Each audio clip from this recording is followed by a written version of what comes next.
আরে আরে গেলাম গেলাম, পড়েই গেলাম। কি এমন করছিলাম যে আমি এইভাবে পড়ে যাচ্ছিলাম? সেটা জানতে হলে পুরো ভিডিওটা অবশ্যই দেখতে হবে। আজকে প্রায় 1 মাস পর, পুজোর ছুটির পর কলেজে গেলাম।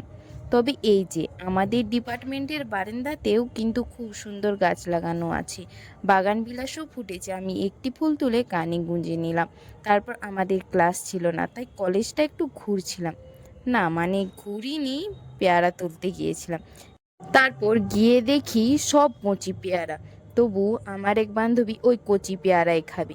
এবার আসি, প্রথমে তোমাদেরকে আমি যে পড়ে যাওয়ার ঘটনার কথা বলছিলাম সেটা আসলে কি। তো পেয়ারা কুচি দেখে আসার পথে দেখি সফেদা ধরেছে গাছে। অমনি 3 বান্ধবী ছুটতে শুরু করি, কে কতগুলি তুলতে পারে। যাই হোক, পড়ে যায়নি। কে কে কলেজে এরকম ফলের গাছ থেকে ফল চুরি করে খাও, কমেন্টে জানাতে ভুলো না।